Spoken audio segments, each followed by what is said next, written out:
नमस्कार विद्यार्थी मित्रांनो, मी प्राध्यापक डॉक्टर वाय.एच. वाळुंज, मराठा विद्याप्रसारक समाज, गुरुवर्य मामासाहेब दांडेकर कला, भगवंतराव वाजे वाणिज्य व विज्ञान महाविद्यालय सिन्नर,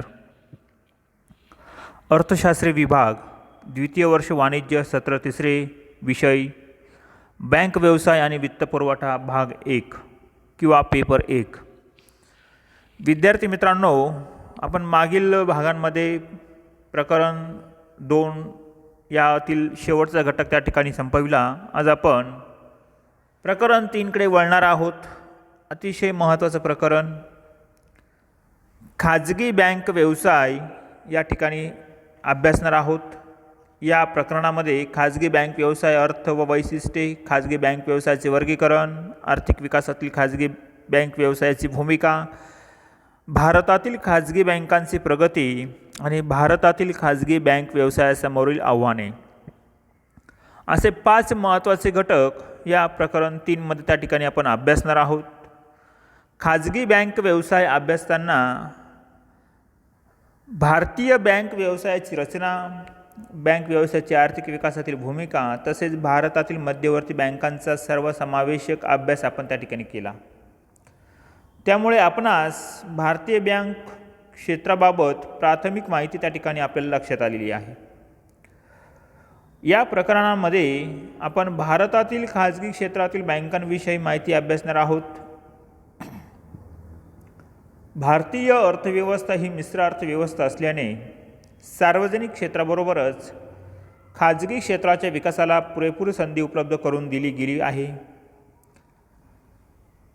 सन 1991 पासून भारतात खाजगीकरणास अधिक प्रोत्साहन दिल्यामुळे सार्वजनिक क्षेत्राच्या तुलनेत खाजगी संस्थांनी अधिक प्रगती केल्याचे आपल्याला दिसून येते. आज भारतीय बँक क्षेत्रात खाजगी क्षेत्रातील बँका उत्कृष्ट कामगिरी करीत आहेत. महत्तम नफा हे त्यांचे उद्दिष्ट असल्याने अधिक चांगल्या दर्जाच्या सेवा देण्याच्या त्यांच्याकडून जाणीवपूर्वक प्रयत्न होत असल्याने त्यांच्या एकूण व्यवसाय वाढीस मदत झाली आहे. व्यापारी बँकांच्या या वर्गीकरणामध्ये खाजगी क्षेत्रातील बँका आणि सार्वजनिक क्षेत्रातील बँका असे देखील वर्गीकरण केले जाते. आपण पाहतो की मूळतः इम्पिरियल बँकेच्या राष्ट्रीयकरणानंतर स्टेट बँक ऑफ इंडिया ही व्यापारी बँक 1956 साली सार्वजनिक क्षेत्रात आली. त्याचबरोबर भारतीय संघराज्यात क्लीन झालेल्या संस्थानांपैकी काही मोठ्या संस्थानात म्हणजे हैदराबाद, जयपूर आणि बिकानेर ज्या सहकारी बँका होता त्यांचा समावेश संलग्न बँका म्हणून स्टेट बँक समूहात त्या ठिकाणी विलीनीकरण करण्यात आल्या. त्यानंतर आपण असंही ऐकलेलं आहे की सन 1969 साली 14 प्रमुख व्यापारी बँकांचे राष्ट्रीयकरण करण्यात आले आणि सन 1980 साली आणखी 8 बँकांचे राष्ट्रीयकरण करण्यात आले. त्यानंतर सार्वजनिक क्षेत्रातील काही विकास बँकांनी आणि UTIने आपापल्या बँका सुरू केल्यात. त्यामुळे सार्वजनिक क्षेत्रातील बँकांमध्ये स्टेट बँक समूह आणि अन्य राष्ट्रीयकृत अशा एकूण 22 बँका आणि सहकारी बँक क्षेत्रातील बँका असे वर्गीकरण त्या ठिकाणी होऊ लागले. या सर्व बँकांव्यतिरिक्त ज्या व्यापारी बँका खाजगी क्षेत्रात राहिल्या त्या खाजगी क्षेत्रातील बँका या वर्गात समाविष्ट झालेल्या आपल्याला दिसून येतात. आता विद्यार्थी मित्रांनो, खाजगी बँक याविषयी चर्चा करताना आपल्या असंही लक्षात येतं की स्वातंत्र्य प्राप्तीनंतर इम्पिरियल बँकेचे राष्ट्रीयकरण करून सन 1955 मध्ये स्टेट बँक ऑफ इंडिया ही सार्वजनिक क्षेत्रातील पहिली व्यापारी बँक म्हणून अस्तित्वात आली आणि भारतातील विविध संघराज्यात विलीन झालेल्या संस्थानांपैकी काही मोठ्या संस्थानांमधील सहकारी बँकांचे अस्तित्व टिकवून ठेवण्याच्या दृष्टीने भारतीय स्टेट बँकेच्या संलग्न बँका म्हणून स्टेट बँकेत समूह त्या ठिकाणी आल्या. त्यानंतर सन 1969 मध्ये 14 प्रमुख व्यापारी बँकांचे आणि 1980 मध्ये झालेल्या प्रमुख 8 व्यापारी बँकांचे राष्ट्रीयकरण. तेव्हापासून खऱ्या अर्थाने सार्वजनिक क्षेत्रातील बँका आणि खाजगी क्षेत्रातील बँका असे वर्गीकरण आपल्याला दिसून येते. अर्थव्यवस्थेला योग्य दिशा देणे, बँकांचे धोरण नियोजनाचं प्राथमिकते सुसंगत राखणे, कमी लाभदायक पण आर्थिक विकासाच्या दृष्टीने महत्त्वाचे असलेल्या क्षेत्रांना पुरेसा कर्जपुरवठा करणे व बँक कर्ज आगाऊ नियोजन करणे आणि मोठ्या उद्योग समूहांचे तसेच नागरी क्षेत्रांचे व्यवहार असे वरील वर्चस्व कमी करणं अशा प्रमुख उद्दिष्टांनी अनेक या बँकांचे राष्ट्रीयकरण करण्याचे आलेले आपल्याला दिसून येतात. विद्यार्थी मित्रांनो, आपण पाहतो की या ठिकाणी अतिशय महत्त्वाचा हा घटक राष्ट्रीयकरणामागची जी काही भूमिका होती बँकांची, सरकारची, ही यातनं आपल्याला दिसून येणार आहे. तसेच तुलनेने लहान असलेल्या बँका राष्ट्रीयकरण करण्याच्या कक्षेबाहेर ठेवण्यात आलेल्या होत्या, हे देखील आपण लक्षात घेतलं पाहिजे.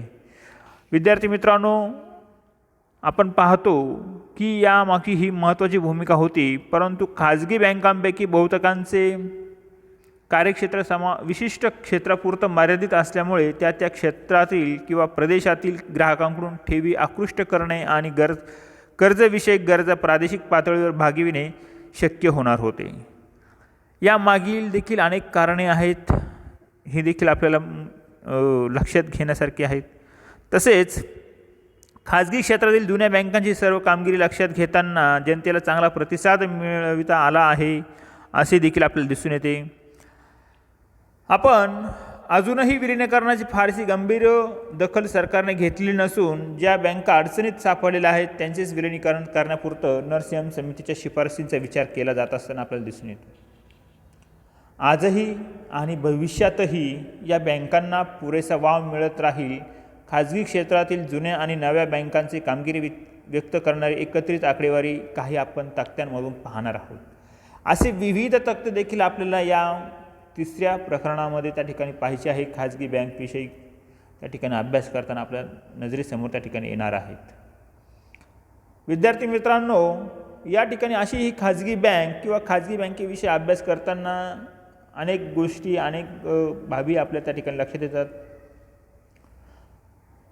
राष्ट्रीयकरण केलेल्या बँकांव्यतिरिक्त ज्या व्यापारी बँकांचे भागभांडवल खाजगी भागधारकांनी धारण केलेले आहेत त्यांना खाजगी बँका म्हणून ओळखले जाऊ लागले. या ठिकाणी आपण पाहतो की खाजगी बँक व्यवसाय हा बँक व्यवसायाचा सर्वात जुना प्रकार आहे. इटलीच्या व्हेनिस शहरात सर्वात प्रथम अस्तित्वात आलेल्या खाजगी बँकांनी श्रीमंत कुटुंबांना त्यांचे आर्थिक व्यवस्थापन अधिक चांगल्या प्रकारे करण्यास मदत केली, जेणेकरून या कुटुंबाची संपत्ती टिकून राहील आणि ही संपत्ती पुढील पिढीला हस्तांतरित करण्यास मदत होईल. युरोपमधील बहुतेक खाजगी बँका राजघराण्यासाठी बँकविषयक सेवा पुरवित होत्या. सुरुवातीला खाजगी बँका श्रीमंत व्यक्तींना व राजघराण्यांना सेवा पुरवित असल्या तरी मध्यम वर्गाची व नवश्रीमंतांची संख्या जसजशी वाढत गेली तसतशी खाजगी बँक या संकल्पनेत काही प्रमाणात बदल होत गेला.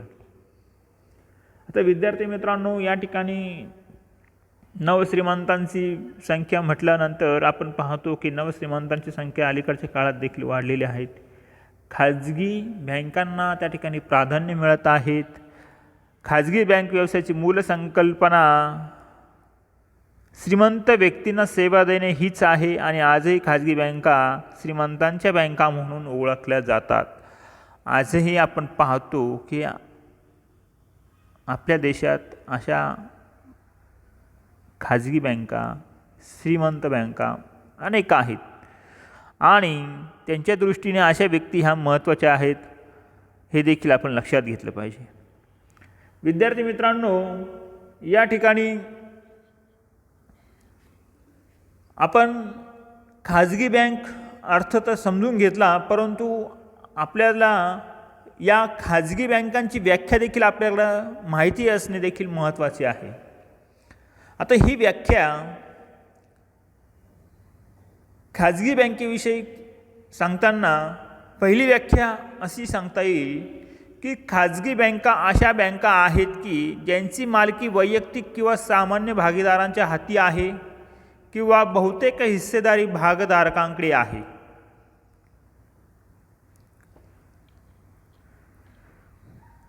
या ठिकाणी खाजगी बँका अशा बँका आहेत की ज्यांची मालकी वैयक्तिक किंवा सामान्य भागीदारांच्या हाती आहे किंवा बहुतेक हिस्सेदारी भागधारकांकडे आहे. या ठिकाणी ही एक व्याख्या सांगता येईल. त्यानंतर खाजगी बँका म्हणजे अशी संस्था आहे की जी मोठ्या प्रमाणात संपत्ती असलेल्या उच्चभ्रू व्यक्तींना बँकिंग आणि वित्तीय सेवा पुरविते. या अर्थाने खाजगी हा शब्द अशा व्यक्तींना देऊ केलेल्या खाजगी ग्राहक सेवेला सूचित करतो. विद्यार्थी मित्रांनो, लक्षात घ्या, अतिशय महत्त्वाची या ठिकाणी ही व्याख्या देखील आहे. किंवा याही पलीकडे जाऊन आपल्याला अशी एक व्याख्या करता येईल की खाजगी बँक ही अशी संस्था आहे की जी अत्यंत श्रीमंत लोक आणि त्यांच्या कुटुंबियांना गुंतवणूक, बँकविषयक आणि इतर वित्तीय सेवा पुरविते. ह्या 3 ते 4 प्रकारच्या ज्या व्याख्या आहेत, या व्याख्यांपैकी आपल्याला एक जरी व्याख्या लक्षात राहिली तरी आपल्याला खाजगी बँक याविषयी सविस्तरपणे त्या ठिकाणी या लक्षात येईल. खाजगी बँक ही अशी संस्था आहे की जी अत्यंत श्रीमंत लोक आणि त्यांच्या कुटुंबियांना गुंतवणूक, बँकविषयक आणि इतर वित्तीय सेवा पुरविते. अशी देखील व्याख्या आपल्याला त्या ठिकाणी सांगता येईल. किंवा याही पलीकडे जाऊन ज्या बँकांची मालकी व व्यवस्थापन खाजगी व्यक्ती आणि खाजगी भागधारकाकडून केली जाते अशा बँकांना आपण खाजगी बँक असे म्हणतो. खाजगी बँकांची मालकी व व्यवस्थापन खाजगी व्यक्ती किंवा भागधारकांकडे असले तरी बँका सुरू करण्यापूर्वी त्यांची रिझर्व्ह बँकेकडे नोंदणी करणे देखील आवश्यक आहे. विद्यार्थी मित्रांनो, अतिशय महत्त्वाचा हा जो घटक आहे खाजगी बँक व्यवसाय, प्रकरणाचं नावच आपलं खाजगी बँक व्यवसाय आहे. त्यामुळे आपल्याला या बँकेविषयी सविस्तर जाणून घेणे गरजेचं आहे. खाजगी बँकांची मालकी व व्यवस्थापन खाजगी व्यक्ती किंवा भागधारकांकडे असली तरी या बँका सुरू करण्यापूर्वी त्यांची रिझर्व्ह बँकेकडे नोंदणी आवश्यक असते. म्हणजेच बँक सुरू करण्यासाठी तसेच नवीन शाखा उघडण्यासाठी रिझर्व्ह बँकेची पूर्व परवानगी आवश्यक असते. तसेच या बँकांच्या दैनंदिन कामकाजावर देखील रिझर्व्ह बँकेचे नियंत्रण असते. रिझर्व्ह बँकेने वेळोवेळी निर्धारित केलेल्या नीतिनियमांचे पालन करणे या खाजगी बँकांना बंधनकारक केलेले आहे. आपण जरी असं म्हणत असलो तरी या ठिकाणी खाजगी बँक म्हणजे त्याचा संबंध थेट खाजगी व्यक्तींकडेच राहतो असं न राहता या खाजगी बँकांवर देखील रिझर्व्ह बँकेचं पूर्णपणे नियंत्रण असते. देशातील कुठल्याही प्रकारची बँक असू द्या, अशा सर्व बँकांवर भारतीय रिझर्व्ह बँकेचं नियंत्रण असते. हे आपण लक्षात घेतलं पाहिजे. हे यातनं त्या ठिकाणी स्पष्ट होते. देशातील प्रचलित कायदे व रिझर्व्ह बँकेने वेळोवेळी निश्चित केलेल्या नियमांचा भंग झाल्यास किंवा बँकेच्या व्यवहारात अनियमितता दिसून आल्यास भारतीय रिझर्व्ह बँक खाजगी बँकेवर निर्बंध घालू शकते किंवा अशा बँकांचा परवाना रद्द देखील करू शकते. हा रिझर्व्ह बँकेला पूर्णपणे अधिकार त्या ठिकाणी मिळालेले आहे. त्यामुळे नियमांच्या चौकटीत राहूनच खाजगी बँका व्यवसाय करत असतात हे आपण लक्षात घेतलं पाहिजे. सार्वजनिक क्षेत्रातील बँका आणि खाजगी क्षेत्रातील बँका यांच्यामध्ये केवळ मालकीपुरता फरक आढळून येतो. सार्वजनिक बँकांची मालकी सरकारकडे असते तर खाजगी बँकांची मालकी ही कोणाकडे असते तर खाजगी व्यक्तींकडे असते. हे आपण त्या ठिकाणी लक्षात घेतलं पाहिजे. विद्यार्थी मित्रांनो, अतिशय महत्त्वाचा या ठिकाणी हा जो पहिला घटक आहे आपला खाजगी बँक व्यवसाय अर्थ व त्या ठिकाणी व्याख्या त्या ठिकाणी आज आपण पाहिल्यात. आपण पुढील भागामध्ये खाजगी बँक व्यवसायाच्या जी काही महत्त्वाची वैशिष्ट्ये आहेत या वैशिष्ट्यांवर त्या ठिकाणी आपण चर्चा करणार आहोत. अतिशय महत्त्वपूर्ण हे तिसरं प्रकरण त्या ठिकाणी पाहत आहोत. आपला सहभाग अतिशय महत्त्वाचा आहे. त्याच पद्धतीने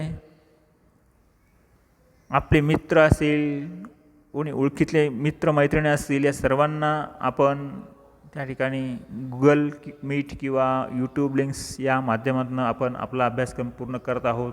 असं त्या ठिकाणी कळवत चला. ज्या विद्यार्थ्यांना काही अडचणी येत असतील त्यांनी थेट संपर्क माझ्याशी साधला तरी चालेल. आपल्या प्रश्नांचे निरसन निश्चितपणे केले जाईल यात शंका नाही. तूर्ततः धन्यवाद. भेटूया पुढील भागात. थँक्यू.